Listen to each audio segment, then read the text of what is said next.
Akhir pekan ini, balap Formula One memasuki ronde kedua pada GP Arab Saudi. Race yang berlangsung di sirkuit Jeddah ini bisa dibilang selalu jadi salah satu race yang ditunggu-tunggu, mengingat atmosfer serta sirkuitnya yang sangat menantang. Seperti yang kita tahu, Jeddah memegang predikat sebagai sirkuit jalanan paling cepat di kalender F1, dan faktanya memang selalu menghadirkan tantangan tersendiri bagi para pembalap. Sirkuit membentang sepanjang 6,1 km dengan 27 tikungan yang didominasi oleh tikungan cepat, yang membuat rata-rata kecepatan di sana adalah di sekitar 250 km per jam. Dengan kecepatan yang sangat tinggi tersebut, tidak heran jika Jeddah juga dinobatkan sebagai sirkuit jalanan paling berbahaya di F1 saat ini. Banyak pembalap yang mengkritik F1 soal buruknya standar keselamatan di sirkuit tersebut, seperti 2 insiden besar di tikungan 11 yang terjadi musim lalu. Atau tentu kita ingat betapa chaosnya balapan perdana pada 2021 silam, yang dihiasi dengan 2 kali red flag dan berbagai insiden. Menanggapi kritikan dan untuk memperbaiki faktor safety pembalap, pihak sirkuit akhirnya melakukan banyak perombakan untuk balapan 2023. Yang paling krusial adalah perubahan jenis curb dari curb yang tinggi dan menonjol menjadi curb yang lebih rata serta general, seperti sirkuit-sirkuit lain. Dinding pembatas juga dimundurkan untuk memperbaiki visibilitas pembalap ketika menikung di tikungan 8, 10, 14, dan 20. Selain itu, desain tikungan 22 yang seringkali jadi momok pembalap, karena tikungan ini dikenal cepat dan mepet dengan tembok, diubah menjadi lebih tajam untuk memperlambat laju pembalap, sampai 50 km per jam di sana.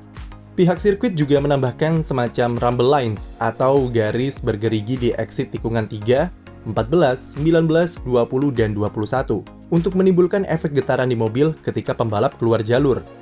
Dengan berbagai macam modifikasi yang dilakukan, diharapkan bisa membuat sirkuit Jeddah lebih aman dan membuat pembalap lebih leluasa dalam memacu mobilnya. Lantas sekarang bagaimana dengan peta persaingan balapan akhir pekan nanti? Apakah Red Bull akan kembali mendominasi balapan? Secara garis besar, Red Bull sepertinya memang bakal tampil kuat di Arab Saudi, seperti mereka mendominasi GP Bahrain. Tapi bisa dibilang, jika mereka akan menerima perlawanan yang lebih ketat di sirkuit Jeddah, mengingat trek ini punya karakteristik yang sangat berbeda ketimbang Sakir. Kekuatan utama Red Bull adalah di seputar tikungan lambat dan medium dengan mobil yang sangat stabil di fase pengereman sampai akselerasi. Sementara dua rival mereka seperti Mercedes dan Ferrari belum bisa menemukan ritme yang bagus di tikungan lambat. Aspal yang sangat abrasif juga membuat kedua tim tersebut semakin tersiksa dengan degradasi ban yang tinggi. Hal itu membuat Red Bull sangat kuat dan bisa tampil dominan di Bahrain. Faktor-faktor seperti tikungan lambat dan aspal abrasif itu tidak akan mereka punyai di Arab Saudi pekan ini.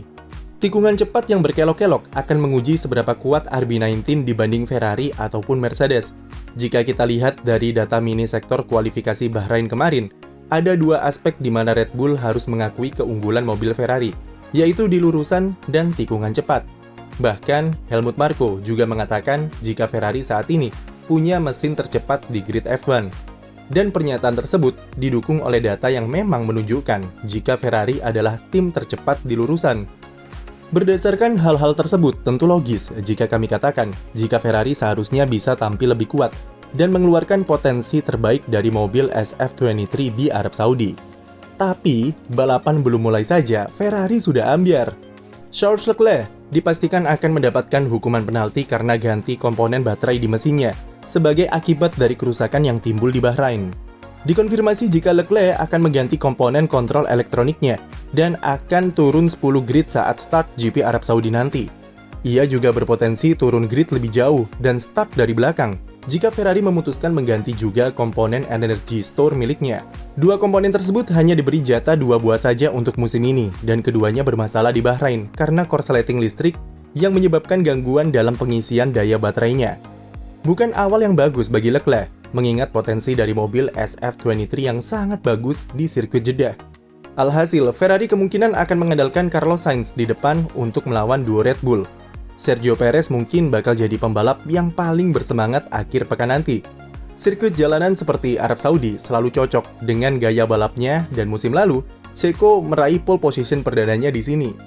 Jika kita melihat hasil yang ia raih di Bahrain, di mana Perez bisa bersaing ketat dengan Max Verstappen saat kualifikasi, maka seharusnya ia bisa memberi perlawanan yang lebih kuat di Jeddah. Mobil RB19 memang dibuat untuk bisa memenuhi kebutuhan dua pembalapnya, Dan ini tentu membuka peluang bagi Checo untuk bisa bersaing ketat dengan Verstappen.